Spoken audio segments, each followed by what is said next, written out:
안녕하세요, 김호준입니다. 김종대 의원이 귀순 북한 병사 상태를 브리핑하는 과정에서 의료진이 기생충 등 정보를 공개한 것에 대해 환자 인권을 권하며 문제 제기를 했습니다. 이에 환자를 수술한 이국종 교수는 모든 정보는 군 그리고 정보당국과 상의에 공개 결정된 것으로 비난은 부당하다는 반론을 했죠.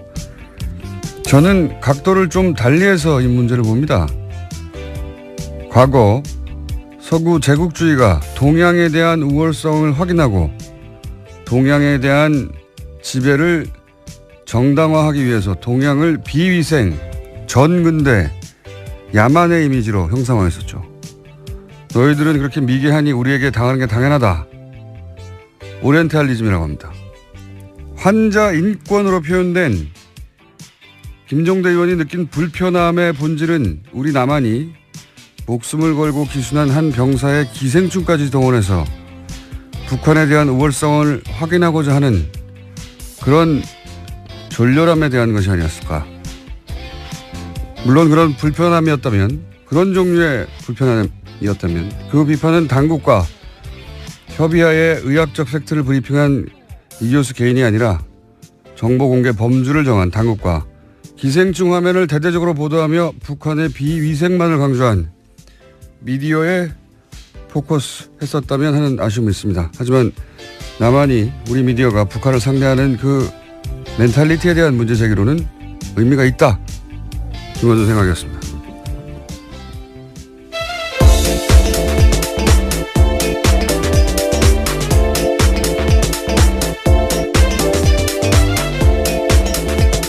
시사인의 김은지입니다. 네.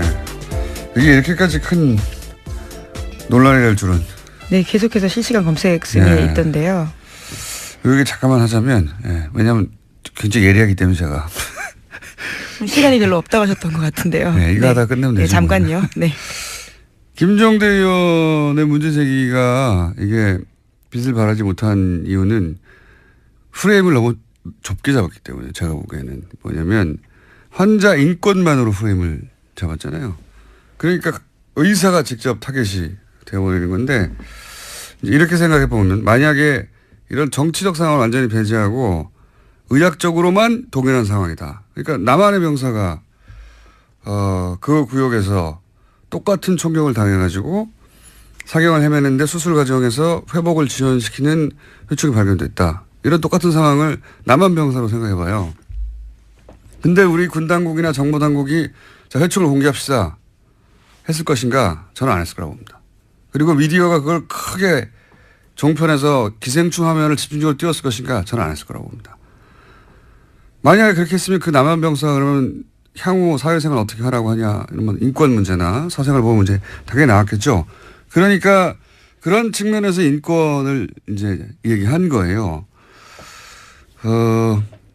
그렇게 생각하면 기생충 화면을 대문짝만하게 보도한 종편이나 보수 매체의 졸렬한 의도나 제가 얘기한 그런 멘탈리티 문제가 있다. 그런 차원에서 지적의 의미가 있는데 이게 문제는 뭐냐면 이 사건은 그렇게 단순히 의학적인 케이스가 아니다. 여기에 북핵으로 대처하는 상황에서 기순한 북한 병사. 총격당해서 위독한 북한 병사를 살려내는 남한의 의술. 게다가 평판이 아주 높은 의사. 여기에 이제 남한보다 굉장히 열등하다고 비위생적인 북한을 알리기 좋은 기생충이라는 소재의 등장. 그걸 놓치지 않고 막 화면에 뿌려대는 종편. 보수 매체 이런 복합적 요소가 다 중첩되어 있거든요. 근데 그걸 단순히 환자 인권이라는 프레임으로 이걸 다 도파할 수가 없다 도저히. 게다가 그 상대는 평판이 높은 의사인데 대중이 설득이 안 되는 거죠. 프레임을 너무 좁게 잡았다는 건 그런 의미다. 저한테 문의를 하시기 바랍니다. 김종대 의원님. 자, 첫 번째 뉴스는 뭡니까? 네, 구속된 김관진 전 장관이 풀려났습니다. 어제 법원에서 열린 구속 적부심사에서 석방이 결정된 건데요. 구속 적부심은 피해자가 구속된 이후에 구속의 적법성과 필요성 등을 법원이 다시 판단하는 제도입니다. 댓글 부대 관련 혐의로 구속된 지 11일 만에 그러니까 풀려나게 된 건데요. 관련한 판단을 한 법원 같은 경우에는 위법한 지시 및 공모 여부에 대한 소명의 정도, 변소 내용 등에 비춰볼 때 범죄 성립 여부에 대한 다툼의 여지가 있다라고 판단했습니다. 뿐만 아니라 김관진 전 장관의 주거가 일정하고 도주 우려나 증거인멸의 염려가 없다라고 판단했습니다. 이정열 저희 영장 해설 판사님이 나오실 찬스인데 오늘 수능. 예. 학부모신가요? 예. 하필 예. 자녀 수능이라 저는 운전 중입니다. 그래서 그렇다고 우리가 이게 포기할 수 없잖아요. 이 네, 아이템은. 방송을 듣고 계실 예. 수도 있겠네요. 대타 있습니다. 양지열 변호사라고. 예, 대단히 부족하지만 잠시 후에 요새를 또 해설하기 위해서 대타 양변을 연결할 예정입니다. 이게 소위 이제 적폐 수사에서 제가 알기로는 과거 누구였죠? 김경숙 교수. 예, 김경숙 교수가 이제 질병, 암. 예, 당시 암위기라고 이야기하면서요. 예, 암위기 질병을 이유로 구속 적부심을 요구했고 예. 그때 이제 안 됐죠. 예, 네, 기각됐습니다. 증거인멸의 우려가 있다면서요. 예. 심지어 같은 재판부였습니다. 형사합의 51부요. 적폐 수사에서 소위 적폐 수사에서 구속 적부심을 요구한 자체가 처음이에요. 그걸 제외하고 질병 암위기라서 한 걸 제외하고 그냥 법리적으로 다퉈보겠다고 한 자체가 처음이고요. 예, 석방된 것도 당연히 그러면 처음이죠. 저는 왜냐하면 구속영장 자체가 굉장히 어렵게 보수적으로 떨어지고 있었거든요. 그러니까 구속영장까지 떨어졌는데 또 한 번 묻는 이런 사례가 없어요. 사례가. 그래서 저는 이걸 신청한 자체가 될 줄 알았나 하는 생각이 들 만큼 이례적이고 떨어진 건 더 이례적이죠. 이상합니다. 대통령에게 보고하고 지시 받았다고 직접 얘기했는데 부하들은 또 구속됐거든요. 해설은 다소 부족하겠지만. 왜 자꾸 부족하다 그러시는 건가요? 영장 실질심사를 안 해본 분이잖아요. 이분은. 양변과 잠시 후에 해보기로 하겠습니다. 다음 뉴스는요? 네, 어제도 박근혜 전 대통령의 세월호 참사 발생 당시에 성형시술 의혹에 대해서 말씀드렸는데요. 또 다른 성형시술 내용에 대해서 SBS가 추가로 보도했습니다.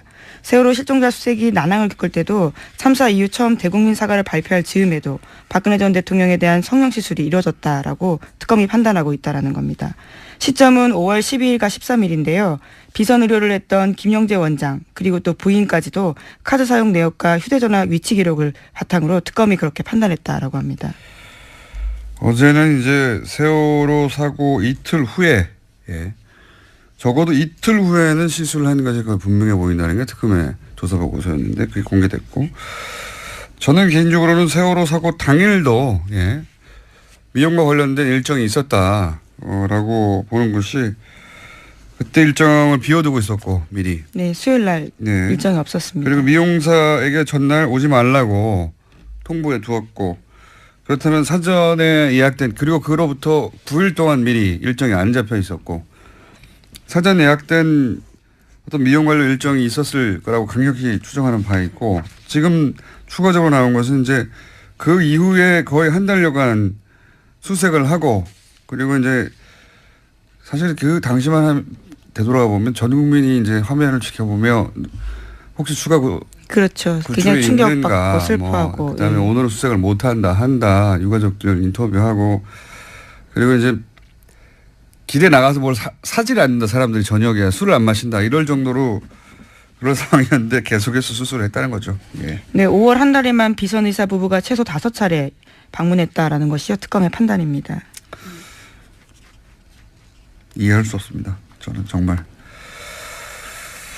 하여튼 그런 게 밝혀지고 있는 와중입니다. 네, 다음 뉴스는요. 네, 세월호 관련된 소식 하나 더 전해드리면요. 지난 17일에 세월호 선체에서 유골이 발견됐습니다. 그런데 해양수산부가 이를 은폐했다라는 건데요. 추가 수색 여론이 형성될 것을 우려해서 일부러 그랬다라는 의혹이 일고 있습니다. 5명의 세월호 미수습자 가족들은 이를 모른 채 지난 18일에 시신 없는 장례식을 치렀는데요. 당시 유골 수습 보고를 받았던 해수부 현장수습본부의 김현태 부본부장이라고 있습니다. 이 같은 사실을 세월의 선처조사위원회에 통보하지 않았다라고 합니다. 그러면서 현장에서요. 자신이 책임질 테니 유골 수습 사실을 누구에게도 알리지 말라라고 지시했다고 합니다. 그러니까 이제 이 미수습 가족들하고 여기서 그칩시다. 여기까지만 합시다라고 다 얘기돼 있는데 또 유골이 나오니까 그럼 연장하게 될까봐 이 사실을 숨겼다는 거잖아요. 저는 이게 현장의 부본부장 정도가 내릴 수 있는 결정이 아니라고 봅니다. 예. 누가 이 결정을 내리는지 파악을 해야 된다고 생각이 들고요. 본인이 유골이 나왔는데 이제 그만하자라고 결정할 위치에 있는 사람이 저는 아니라고 보거든요. 예. 이게 이제 그래서 겨우 5일 만에 들켰잖아요. 누가 왜 이런 결정을 내리는지 반드시 파악해봐야 된다고 보고 문재인 대통령도 여기에 대해서 왜 이런 일이 벌어졌냐고 이해할 수 없다고. 그렇게 이야기했죠. 유골이 나오면 계속 수습해 가야 되는 거고 찾아야 되는 거거든요. 이걸 접어야 했던 이유가 뭔지 추가 취재가 반드시 필요한 대목인 것 같습니다. 누가 이런 결정을 내리려고 한 건지. 다음 뉴스는요? 네, 검찰이 추명호 전 국정원 국장이 이명박 정부와 박근혜 정부 때 모두 정치에 관여해서 국정원법을 위반했다라고 판단하고요. 재판에 넘겼습니다. 이와 관련해서 특히 눈에 띄는 게 우병우 전 수석과 관련된 지시인데 추 전 국장이 이석수 전 특별감찰관을 불법 사찰한 것이 우병우 전 수석의 지시로 이뤄졌다라고 결론 내렸다고 합니다. 그러면 이제 우병우 전 수석이 다시 한번 소환되고 다시 한번 구속영장 청구될 개연성이 있네요. 네, 이르면 다음 주 중으로 소환될 가능성이 크다라고 하는데요. 네. 뿐만 아니라 최윤수 전 국정원 2차장 같은 경우에도 혐의 선상에 같이 올랐습니다. 그렇군요. 추명호 소위 이제 최순실 라인 전 국장의 공범으로 적시되고 네, 공소장에 그렇게 쓰여 있다라는 겁니다. 불법 사찰의 지시는 우병우 전 수석으로부터 받았다. 예. 이번에도 빠져나갈까요? 우병우 전 수석이.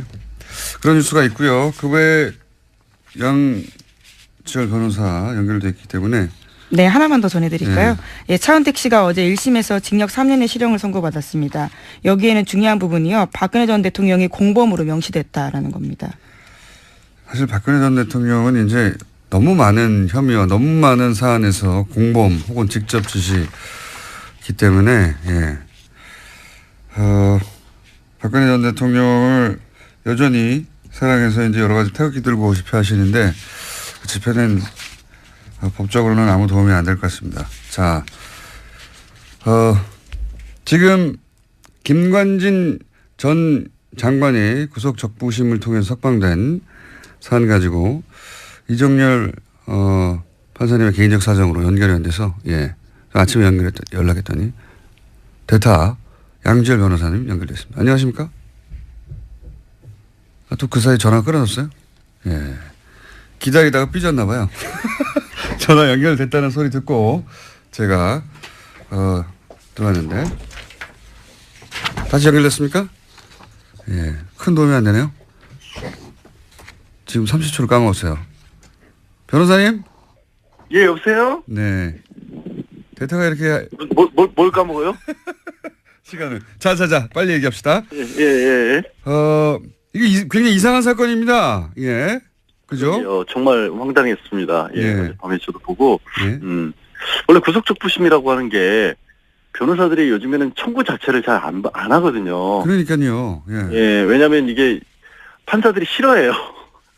그러니까 구속적부심은 재판에 넘기기 전에 그 전 단계에서 그 전에 영장실질심사를 했던 판사가 영장을 내준 게 잘 됐느냐 못 됐느냐를 보는 거고 판사끼리도 서로 싫어하게 되죠. 그렇죠. 당연히. 그러니까 판사가 싫어한다는 얘기는 뭐냐면 이걸 또 합의에서 보거든요. 예. 그러니까 일종의 항소심으로 보는 겁니다. 네네. 그러니까 이게 판사 입장에서는 아니 이 일을 전문적으로 하는 판사가 있는데 그거를 그 구속된 지 얼마 지나지도 않아서 기소를 하기도 전인데 갑자기 뭐 이게 잘못됐다라고 주장을 하면 당연히 판사들이 싫어할 수밖에 없고 그래서 실제로 실무에서는 중간에 폭력 사건 같은 경우 이런 합의를 받다거나 새로운 상황이 발생할 경우 몸이 많이 아프거나 뭐 부모님이 돌아가셨거나 이랬을 때만 신청하는 거고요. 저도 그렇게 알고 있는데 서울중앙지방법원 같은 경우 제가 찾아보니까 작년에 한 170건 정도 신청을 해서 30건이 조금 넘게 나왔어 인용이 됐어요. 그러니까 실제 인용률만 놓고 보면 20%인데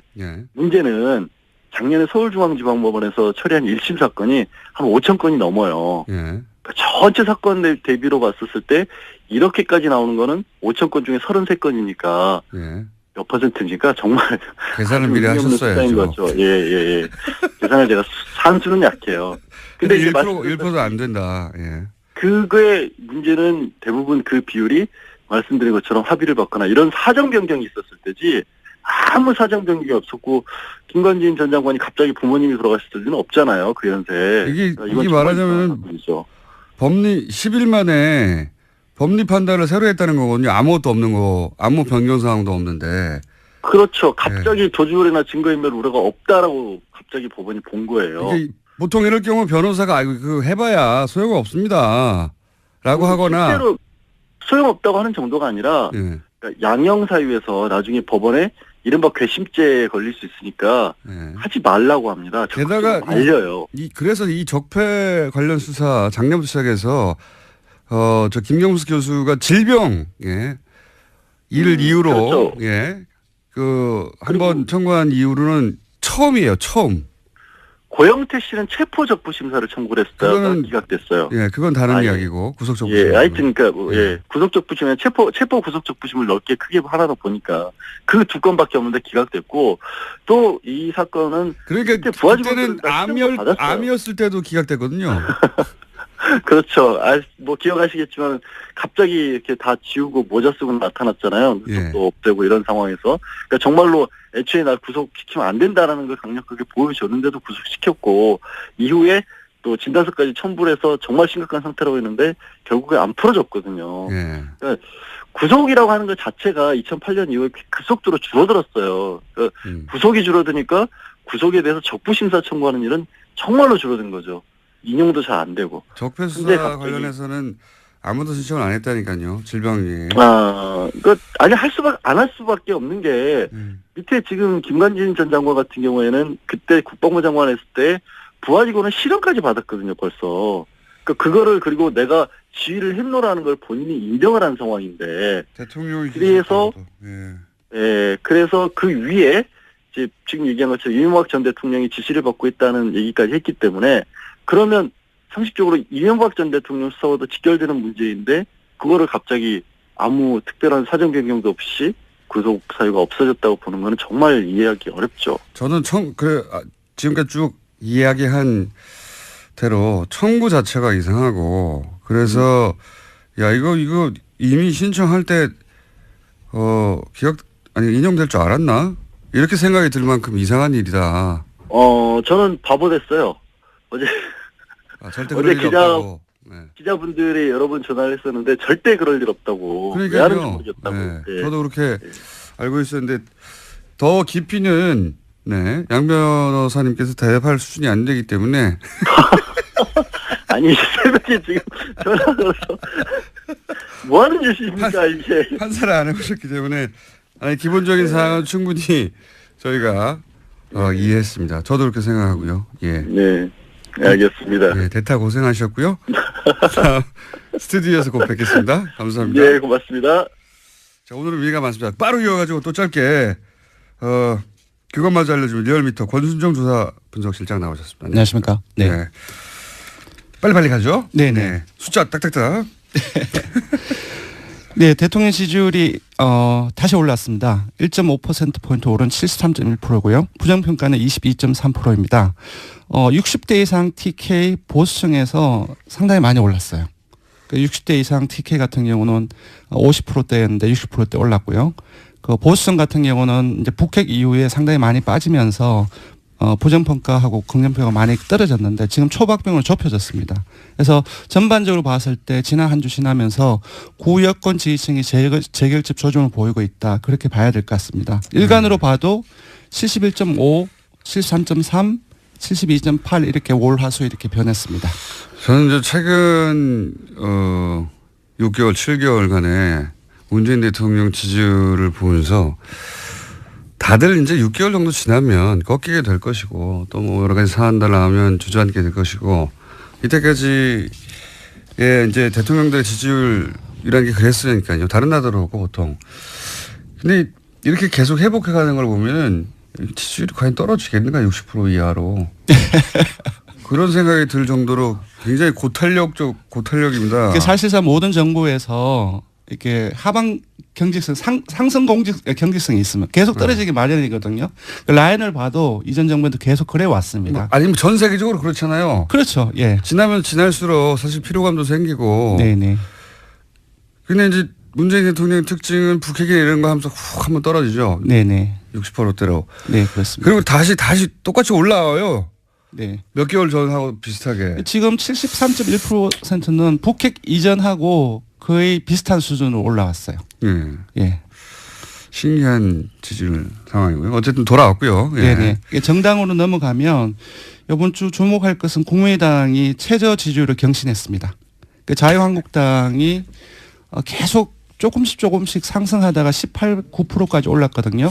근데 16.7%로 1.6%포인트 하락했습니다. 그래서 이 부분이 좀 주목해서 봐야 할 부분이고요.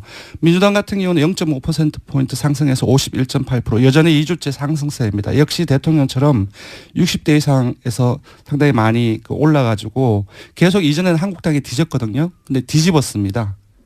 그리고 국민의당으로 넘어가면 60대에서요? 네, 맞습니다. 네, 국민의당으로 넘어가면 지난주에 4.9%를 기록해서 최저 지지율 동률을 기록했거든요.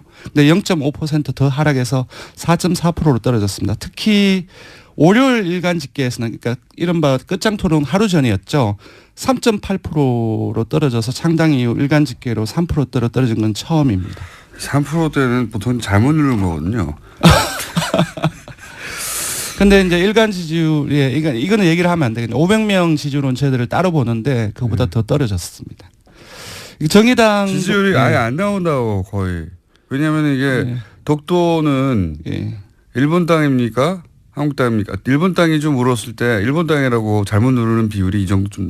예, 이 조사가 1,500명 조사에서 오차 범위가 2.5%포인트거든요. 플러스 마이너스.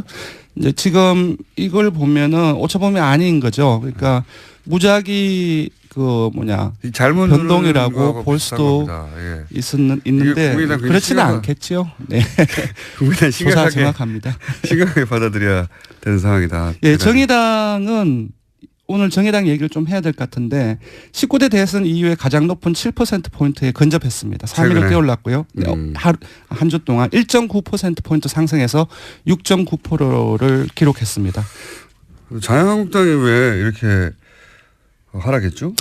지금 대통령과 민주당의 상승 요인하고 같이 결부해서 봐야 될 것 같습니다.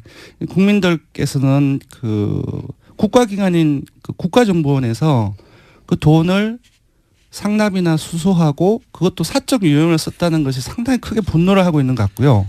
그거는 이제 중도층, 진보층뿐만 아니라 9월 북핵으로 떨어졌던 보수층이나 TK 아주 전통적인 그 야권 지지층에서도 뭐랄까 상당히 많은 문제의식을 느끼고 있지 않나. 이것이 또 계속 확대 생산되고 있지 않습니까? 이 부분이 가장 큰 것 같습니다.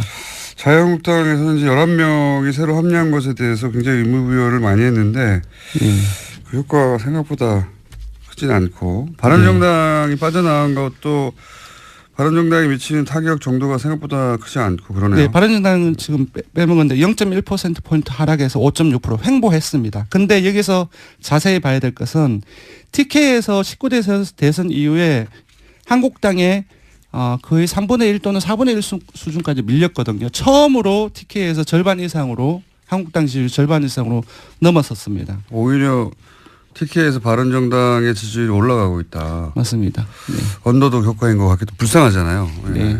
뭐 정치라는 게 이렇게 복잡합니다. 그러니까 지금 TK에서 많이 빠졌는데 빠지는 과정 속에서 민주당으로 가고 그 과정에서 바른정당 쪽으로도 일부 가지 않았나 알겠습니다. 싶습니다. 자, 이번에 간단하게 그것만 알려주마 항목을 정한 것은 포항 지진 직후에 수능을 연기했는데 그때 말들이 많았죠. 예, 일부 논란이 잘했냐 있었습니다. 못했냐 한번 짚어봤습니다. 압도적이었습니다. 잘했다는 응답이 83.6%였고요. 잘못했다는 응답은 12.8%에 불과했습니다. 자유한국당 지지층은 오차범위 안이긴 하지만 그래도 자유한국당 지지층에서도 잘했다는 응답이 우세했거든요. 자유한국당 지지층을 포함하면 모든 지역 연령 정당 지지층 이념 성향에서 잘했다는 인식이 압도적으로 높거나 대다수로 나타났습니다. 자유한국당 지지층에서는 48.8% 대 42.4%로 잘했다는 응답이 더 많았습니다. 자유한국당 지지자들은 문재인 대통령이 뭘 해도 미워서 그래요. 네. 밉잖아요. 그런데 이제 80대 이상은 80% 이상, 보수층도 60% 이상이 그 잘했다는 응답을 하고 있습니다. 예. 그렇군요.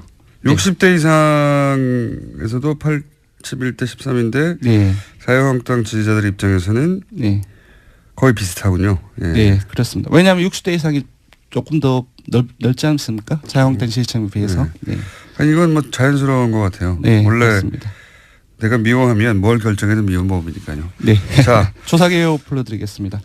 예, 이번 주 중조사는 TBS 의뢰로 이번 주 월요일부터 수요일까지 전국 19세 이상 성인 1,515명을 대상으로 했고요. 유무선 전화면접 자동응답 방식으로 실시했고 표본 오차는 95% 실수 중 플러스 마이너스 2.5%포인트였습니다. 응답률은 5.7%였고요. 현안 조사는 TBS 뉴스공장 의뢰로 어제 하루 동안 실시했습니다. 성인 511명을 대상으로 실시했고 표본 오차는 플러스 마이너스 4.3%포인트였습니다. 네. 김은지 기자가 계속 타이밍을 못 찾아가지고 앉아 있었어요. 네, 조기 퇴근을 할 줄 알았는데 의외로 타이밍을 놓쳤네요. 네. 김은지였습니다. 감사합니다. 그리고 리얼미터의 권순정 조사분석실장이었습니다. 감사합니다. 네, 고맙습니다. 내부자 둘. 자, 거의 없어질 뻔하다가 어느 날 폭발하고 욕만 먹다가 어느 날 칭찬이 쏟아지고 예. 굉장히 이상한 코너입니다. 더불어민주당 안민석 의원님 나오셨습니다. 예, 올백 맞았습니다. 수도권 내리사선 안민석 의원입니다. 무슨 말인지 좀 더 여쭤보기라고요. 자유한국당 김성태 의원님 나오셨습니다. 예, 김성태입니다. 전국의 59만 수험생 여러분의 수능 대박을 응원합니다. 또 그분들 방송을 지금 들을 수가 없어요. 그렇기 때문에 그 아이들을 위해서 1년 동안 헌신하신 학부모 여러분들 노고에 깊이 치아를 드립니다. 저 말씀은 수고하셨습니다. 여당이 해야 되는 이야기인데 야당이 하고 계시네요. 아무튼 아직 뭐 오늘은 특히 이제 여당 포항 지역의 학생들 시험 보는 동안에 별탈 없기를 무사히 시험 잘 치르기를 바라고요. 100점 만점이라는 건 무슨? 어제 청와대에서 고위공직자 배제 기준 5가지 기존의 이제 탈세, 투기, 위장전입, 병력, 논문 여기에 2개 더 추가됐잖아요. 엄주운전, 성범죄 7가지 하나도 포함되지 완전 않았다. 저는 자유롭고 네. 완벽합니다. 근데 왜 그런데 고위공직자가 못 되시고 있는 거죠? 그거는 뭐 좀 때를 기다리고 있고요. 근데 거기다 딱 한 가지 빠진 게 좀 있는 것 같아요. 네. 정신 감정. 그것도 좀 정신 감정이요? 정신 감정. 그게 정신 감정. 어떤 왜냐하면은 의미로? 지금 공수처 반대를 하고 있는 정치인들 있잖아요. 이분들 저는 정신 감정 필요하다 봅니다. 정신 나간 분들이죠. 그래서 저는 이 7가지를 국회의원들에게 고스란히 적용시킬 필요가 있다고 봅니다. 그러면 정치가 더 신뢰가 받을 수 있을 것이고요.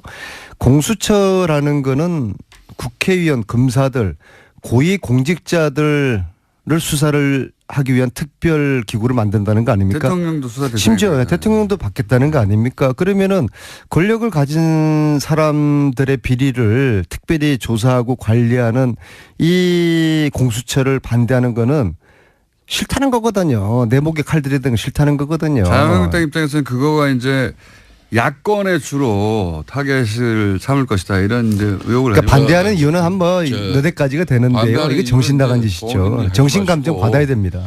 저는 이제 고위공직자 임용 기준 안에 안민석 의원이 정신 감정도 그게 포함시키자. 저는 전적으로 동의합니다. 근데 여기 왜 그런가면요. 이게 낯짝이 두꺼워도 그냥 유분수지.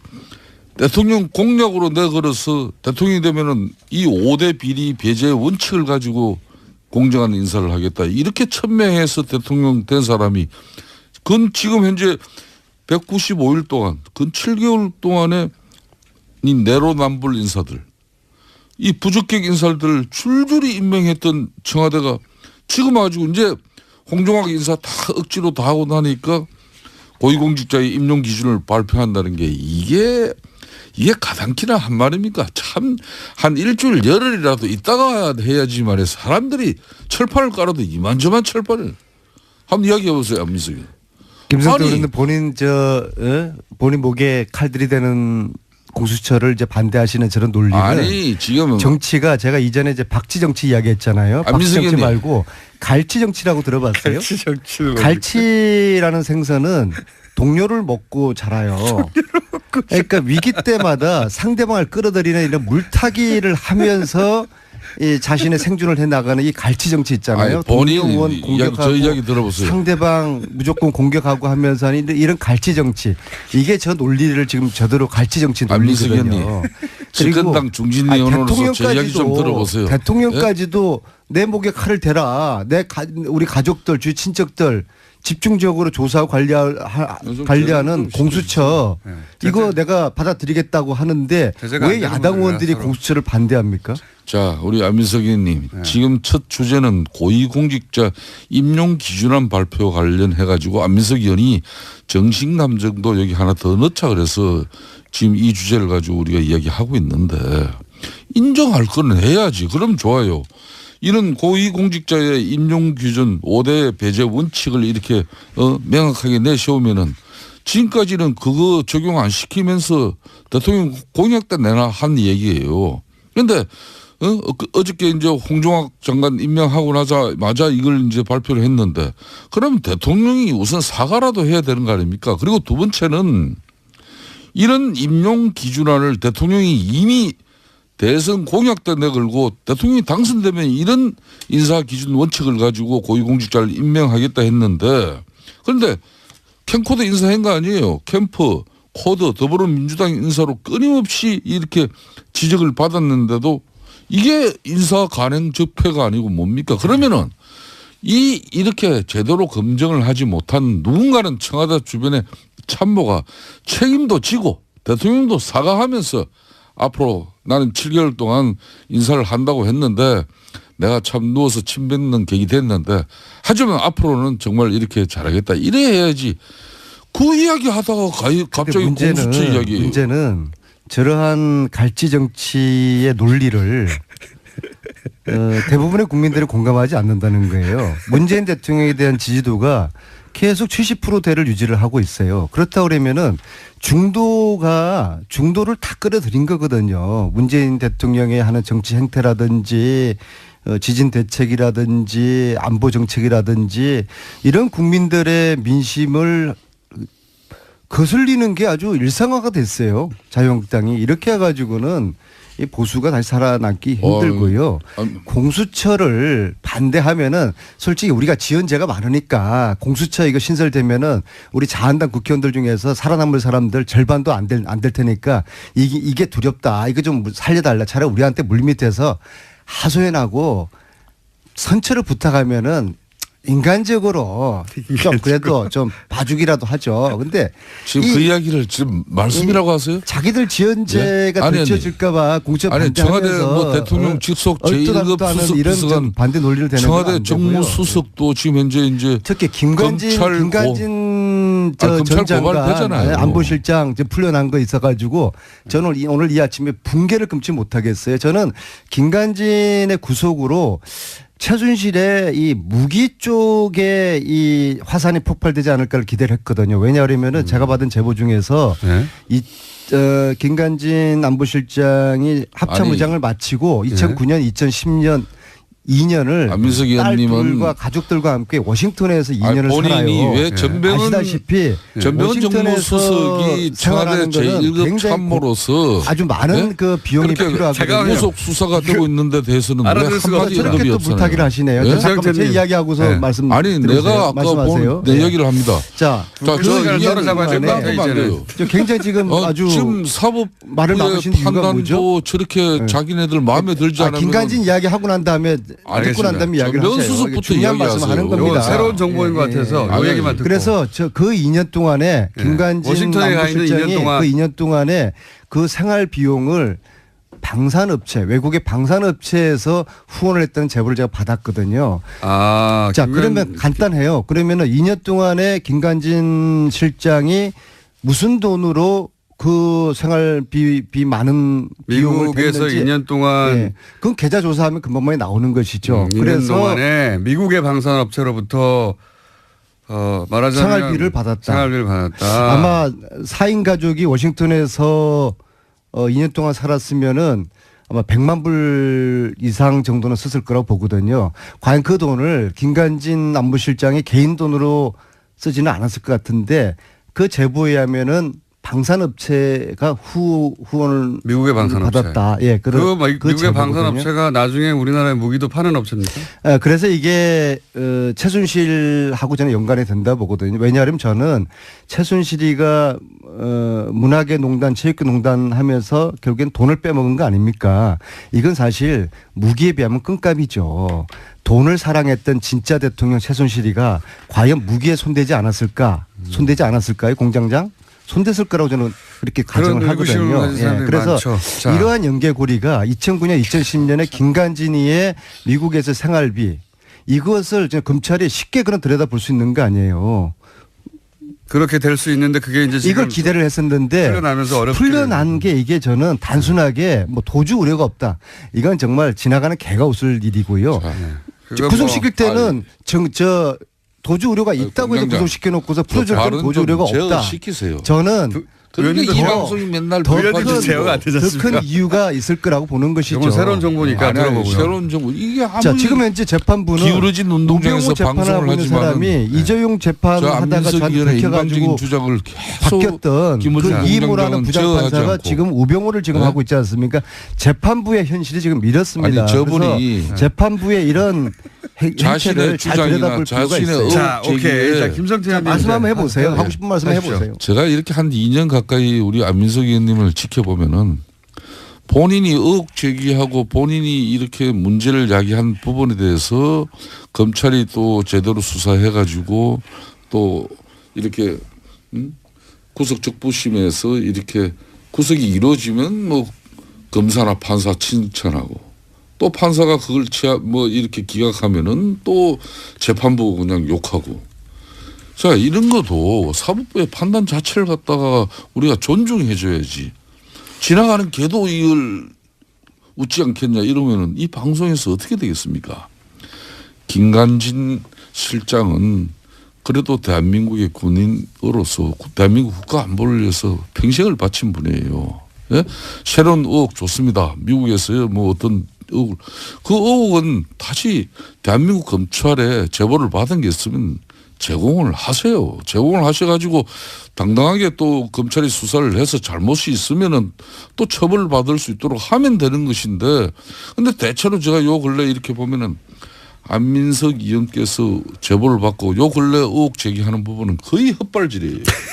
네? 김광석 씨 부인 서모 씨 건도 뭐 그것도 헛발질된 거고 대한민국 국민들이 다 알죠. 예? 뭐 그 애도 저는 너무 많이 알지만은 방송 관계상 또 뭐 괜찮습니다. 이야기해 보세요. 또 뭐가 있는지. 자, 서해순 씨 진실은 신만이 아는 것이죠. 그러니까 아까 이제 고위공직자 저를 검찰에 고발해야지 뭐 쓸데없이 뭐 권익위원회 권익위원회가 인권위원회 왜 검찰에 고발하세요. 검찰에. 그 안철수 의원도 왜 서해순 씨 보고 검찰에 안민석을 고발하라고 그러세요. 그러니까 안철수 의원이 그렇게 한동안 또 두 분의 간의 관계를 개선하기 위해서 왜 그 전부 고소를 취하했어요. 그런데 얼마 전에 다시 또 고발됐잖아요. 안철수 쪽에서. 안철수 의원을 얼마 전에 만났는데 이건 자기가 납득하고 이해가 되지 않는 정치 행위를 한다는 거예요. 서로 이해가 안 가요. 안철수 대표가 저를 이해를 못한다는 얘기입니까? 제가 우연찮게 국회 본회의장 로텐도홀 밑에서 만났는데 그 얘기를 하더라고요.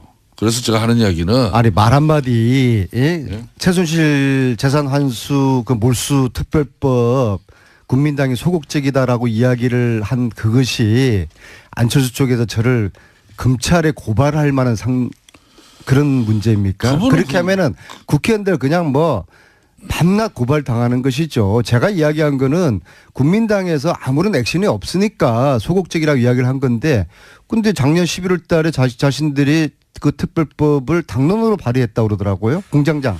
알고 계셨어요? 지금 그 얘기는 몇 번이나 몰라요. 하셨기 때문에. 아무도 몰라요. 예. 아무 일도 하지 않았으니까. 안철수 그래서 소극적이었다고 예. 이야기한 것이 검찰에 고발을 당할 그런 사안입니까? 자, 세 번째 검찰 고발을 당하고 있어요. 안철수 측으로부터. 자리 좀 바꾸세요. 자 그러면은 앵커를 시키고 안철수 대표 개인이나 정당 간에나 고소 고발은 최대한 자제해야 되는 거죠. 바른정당과 국민의당 통합 얘기도 잠깐 해봐 주시면요.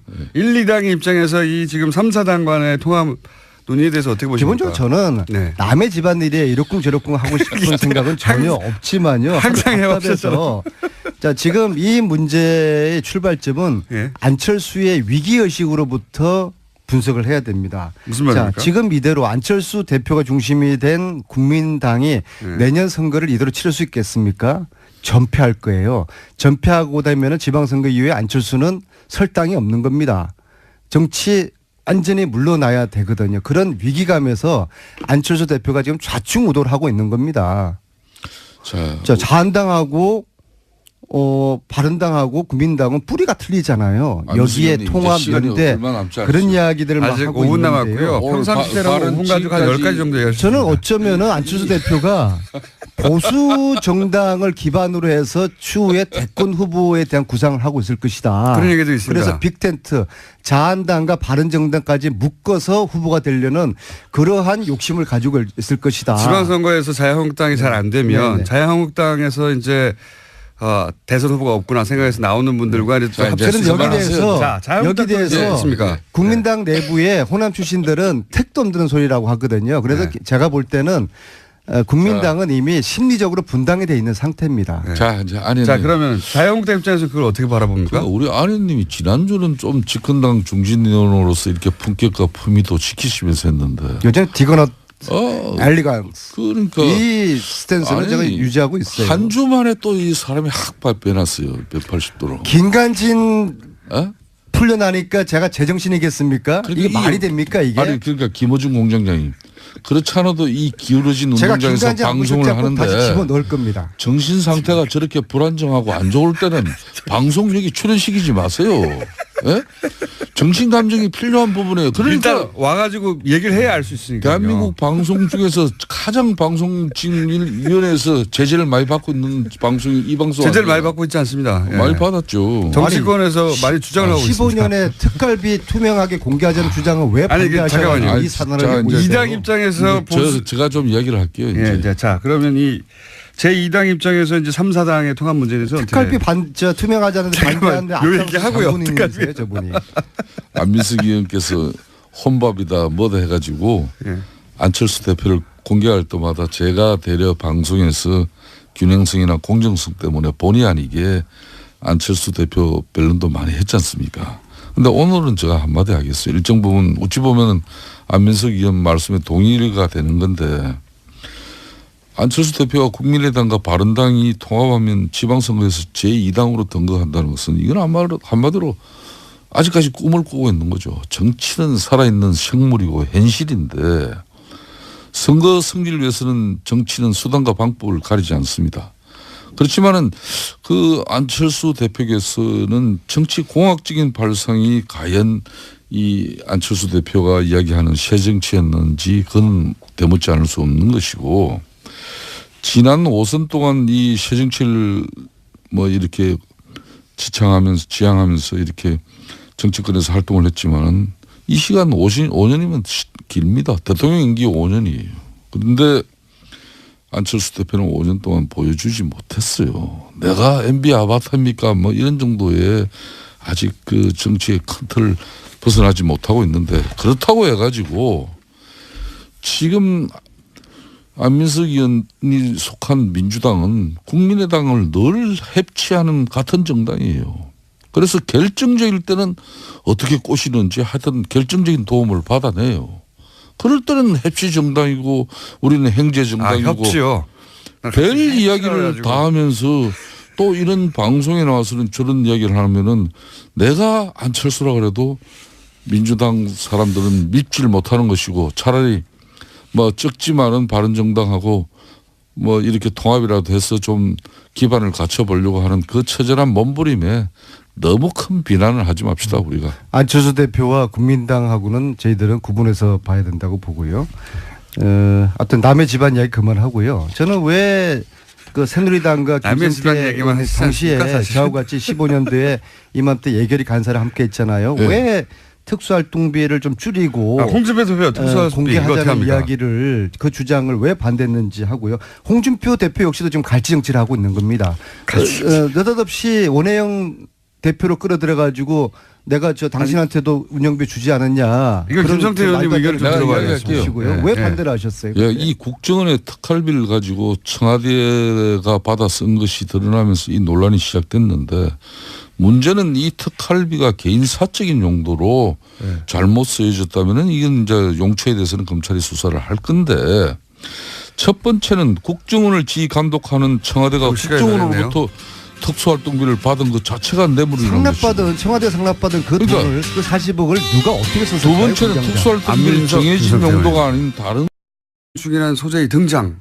그걸 놓치지 않고 막 화면에 뿌려대는 종편, 보수 매체 이런 복합적 요소가 다 중첩돼 있거든요. 근데 그걸 단순히 환자 인권이라는 프레임으로 이걸 다 도파할 수가 없다 도저히. 예. 게다가 그 상대는 평판이 높은 의사인데 대중이 설득이 안 되는 거죠. 프레임을 너무 좋게 잡았다는 건 그런 의미다. 저한테 문의를 하시기 바랍니다. 김종대 의원님은. 자, 첫 번째 뉴스는 뭡니까? 네, 구속된 김관진 전 장관이 풀려났습니다. 어제 법원에서 열린 구속 적부심사에서 석방이 결정된 건데요. 구속 적부심은 피해자가 구속된 이후에 구속의 적법성과 필요성 등을 법원이 다시 판단하는 제도입니다. 댓글 부대 관련 혐의로 구속된 지 11일 만에 그러니까 풀려나게 된 건데요. 관련한 판단을 한 법원 같은 경우에는 위법한 지시 및 공모 여부에 대한 소명의 정도, 변소 내용 등에 비춰볼 때 범죄 성립 여부에 대한 다툼의 여지가 있다라고 판단했습니다. 뿐만 아니라 김관진 전 장관의 주거가 일정하고 도주 우려나 증거인멸의 염려가 없다라고 판단했습니다. 이정열 저희 영장 해설 판사님이 나오실 찬스인데 오늘 수능. 예. 학부모신가요? 예. 하필 예. 자녀 수능이라 저는 운전 중입니다. 그래서 그렇다고 우리가 이게 포기할 수 없잖아요. 네, 방송을 듣고 계실 수도 있겠네요. 대타 있습니다. 양지열 변호사라고. 예, 대단히 부족하지만 잠시 후에 요소를 또 해설하기 위해서 대타 양변을 연결할 예정입니다.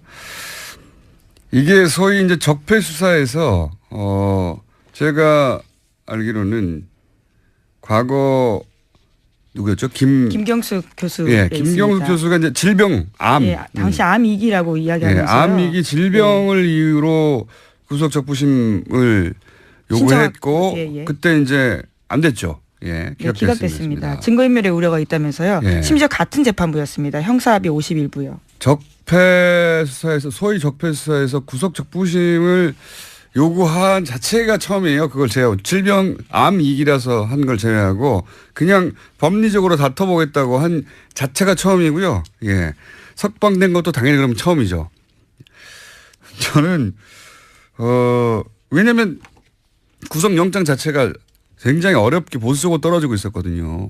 그러니까 구속영장까지 떨어졌는데 또 한 번 묻는 이런 사례가 없어요. 사례가. 그래서 저는 이걸 신청한 자체가 될 줄 알았나? 하는 생각이 들 만큼 이례적이고 떨어진 건 더 이례적이죠. 이상합니다. 대통령에게 보고하고 지시 받았다고 직접 얘기했는데 부하들은 또 구속됐거든요. 해설은 다소 부족하겠지만. 왜 자꾸 부족하다 그러시는 건가요? 영장 실질심사를 안 해본 분이잖아요. 이분은.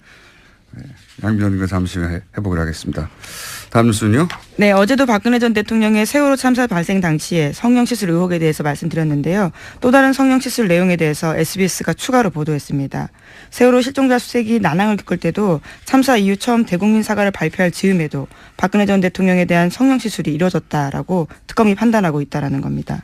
시점은 5월 12일과 13일인데요. 비선 의료를 했던 김영재 원장 그리고 또 부인까지도 카드 사용 내역과 휴대전화 위치 기록을 바탕으로 특검이 그렇게 판단했다라고 합니다.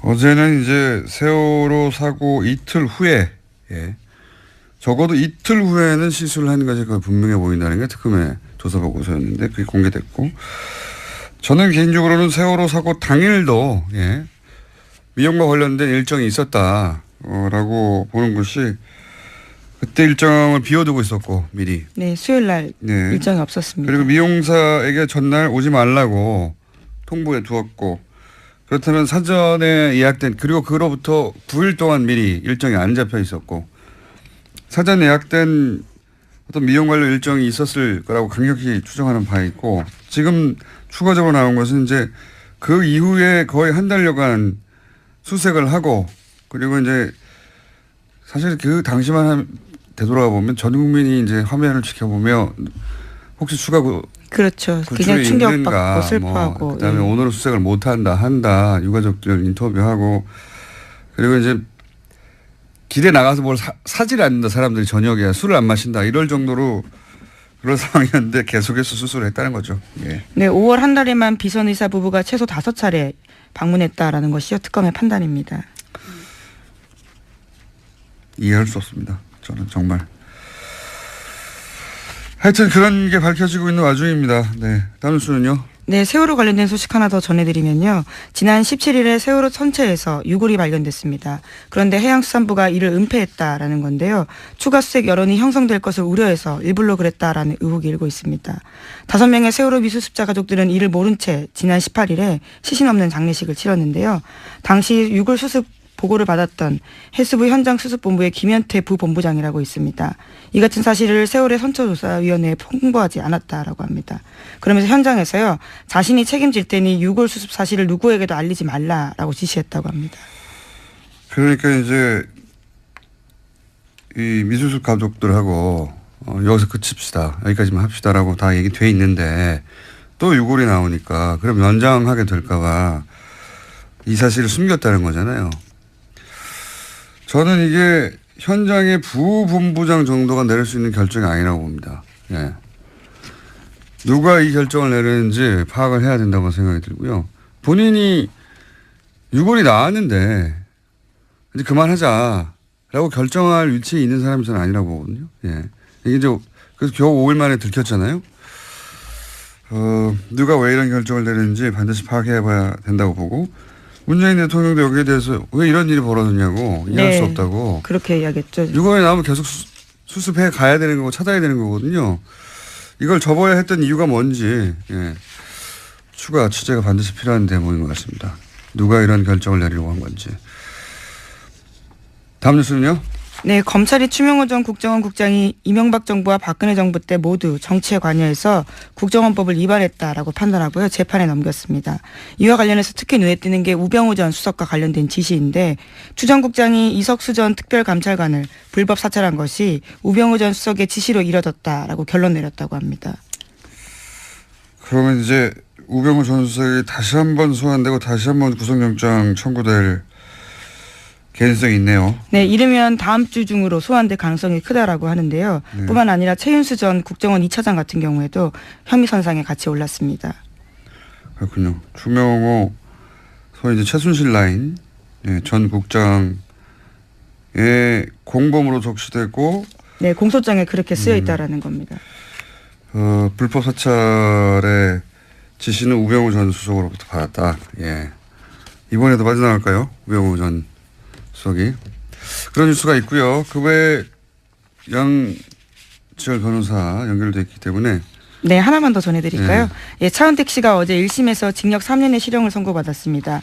여기에는 중요한 부분이요. 박근혜 전 대통령이 공범으로 명시됐다라는 겁니다. 사실 박근혜 전 대통령은 이제 너무 많은 혐의와 너무 많은 사안에서 공범 혹은 직접 지시기 때문에. 안녕하세요. 김호준입니다. 김종대 의원이 귀순 북한 병사 상태를 브리핑하는 과정에서 의료진이 기생충 등 정보를 공개한 것에 대해 환자 인권을 권하며 문제 제기를 했습니다. 이에 환자를 수술한 이국종 교수는 모든 정보는 군 그리고 정보당국과 상의에 공개 결정된 것으로 비난은 부당하다는 반론을 했죠. 저는 각도를 좀 달리해서 이 문제를 봅니다. 과거 서구 제국주의가 동양에 대한 우월성을 확인하고 동양에 대한 지배를 정당화하기 위해서 동양을 비위생, 전근대, 야만의 이미지로 형상화했었죠. 너희들은 그렇게 미개하니 우리에게 당하는 게 당연하다. 오리엔탈리즘이라고 합니다. 환자 인권으로 표현된 김종대 의원이 느낀 불편함의 본질은 우리 남한이 목숨을 걸고 기순한 한 병사의 기생충까지 동원해서 북한에 대한 우월성을 확인하고자 하는 그런 졸렬함에 대한 것이 아니었을까. 물론 그런 불편함이었다면 그런 종류의 비판이었다면 그 비판은 당국과 협의하에 의학적 팩트를 브리핑한 이 교수 개인이 아니라 정보 공개 범주를 정한 당국과 기생충 화면을 대대적으로 보도하며 북한의 비위생만을 강조한 미디어에 포커스했었다면 하는 아쉬움이 있습니다. 하지만 나만이 우리 미디어가 북한을 상대하는 그 멘탈리티에 대한 문제 제기로는 의미가 있다. 김원준 생각이었습니다.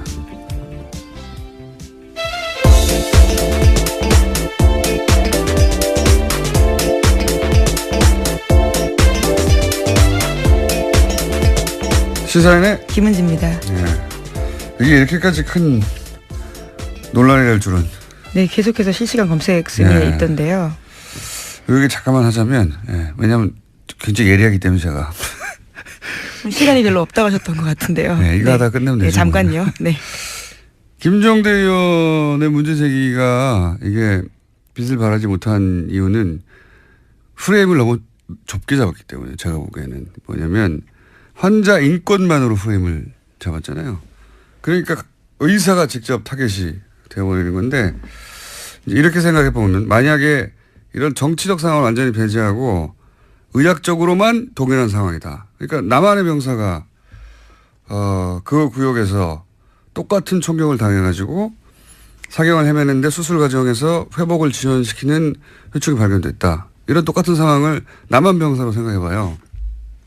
근데 우리 군 당국이나 정보 당국이 자, 회충을 공개합시다 했을 것인가? 저는 안 했을 거라고 봅니다. 그리고 미디어가 그걸 크게 종편에서 기생충 화면을 집중적으로 띄웠을 것인가? 저는 안 했을 거라고 봅니다. 만약에 그렇게 했으면 그 남한 병사 그러면 향후 사회생활 어떻게 하라고 하냐 이런 인권 문제나 사생활 보호 문제 당연히 나왔겠죠. 그러니까 그런 측면에서 인권을 이제 얘기한 거예요.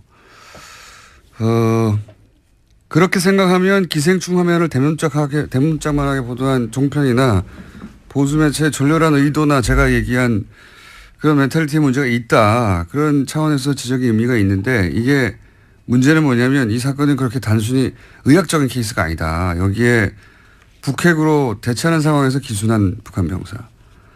총격당해서 위독한 북한 병사를 살려내는 남한의 의술. 게다가 평판이 아주 높은 의사. 여기에 이제 남한보다 굉장히 열등하다고 비위생적인 북한을 알리기 좋은 갑자기 이렇게 다 지우고 모자 쓰고 나타났잖아요. 예. 또 없애고 이런 상황에서. 그러니까 정말로 애초에 날 구속시키면 안 된다라는 걸 강력하게 보여줬는데도 구속시켰고 이후에 또 진단서까지 첨부를 해서 정말 심각한 상태라고 했는데 결국에 안 풀어졌거든요. 예. 그러니까 구속이라고 하는 것 자체가 2008년 이후에 급속도로 줄어들었어요. 그러니까 구속이 줄어드니까 구속에 대해서 적부심사 청구하는 일은 정말로 줄어든 거죠. 인용도 잘 안 되고. 적폐수사 관련해서는 아무도 신청을 안 했다니까요. 질병위에. 아니 안 할 수밖에 없는 게 밑에 지금 김관진 전 장관 같은 경우에는 그때 국방부 장관 했을 때 부하직원은 실형까지 받았거든요. 벌써. 그거를 그리고 내가 지휘를 했노라는 걸 본인이 인정을 한 상황인데. 대통령이 그래서 그래서 그 위에 이제 지금 얘기한 것처럼 이명박 전 대통령이 지시를 받고 있다는 얘기까지 했기 때문에 그러면 상식적으로 이명박 전 대통령 수사와도 직결되는 문제인데 그거를 갑자기 아무 특별한 사정 변경도 없이 구속 사유가 없어졌다고 보는 거는 정말 이해하기 어렵죠. 저는 지금까지 쭉 이야기한 대로 청구 자체가 이상하고 그래서 야 이거 이미 신청할 때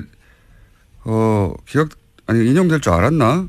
이렇게 생각이 들 만큼 이상한 일이다. 저는 바보 됐어요. 어제 절대 기자분들이 여러 번 전화를 했었는데 절대 그럴 일 없다고. 왜 하는지 모르겠다고. 네. 저도 그렇게 알고 있었는데 더 깊이는 양 변호사님께서 대답할 수준이 안 되기 때문에 아니 새벽에 지금 전화 걸어서 뭐 하는 짓입니까 이게. 판사를 안 해보셨기 때문에 기본적인 사항은 충분히 저희가 이해했습니다. 저도 그렇게 생각하고요. 예. 네. 알겠습니다. 네, 대타 고생하셨고요. 스튜디오에서 꼭 뵙겠습니다. 감사합니다. 네, 고맙습니다. 자, 오늘은 위가 많습니다. 빠르 이어가지고 또 짧게 그것마저 알려주면 리얼미터 권순정 조사 분석실장 나오셨습니다. 안녕하십니까. 네. 빨리빨리 가죠. 네네. 숫자 딱딱딱. 네, 대통령 지지율이 다시 올랐습니다. 1.5%포인트 오른 73.1%고요. 부정평가는 22.3%입니다. 60대 이상 TK 보수층에서 상당히 많이 올랐어요. 60대 이상 TK 같은 경우는 50%대였는데 60%대 올랐고요. 그 보수층 같은 경우는 이제 북핵 이후에 상당히 많이 빠지면서 부정평가하고 긍정평가 많이 떨어졌는데 지금 초박빙으로 좁혀졌습니다. 그래서 전반적으로 봤을 때 지난 한 주 지나면서 구여권 지지층이 재결집 조짐을 보이고 있다. 그렇게 봐야 될 것 같습니다. 일간으로 봐도 71.5, 73.3, 72.8 이렇게 월, 화, 수 이렇게 변했습니다.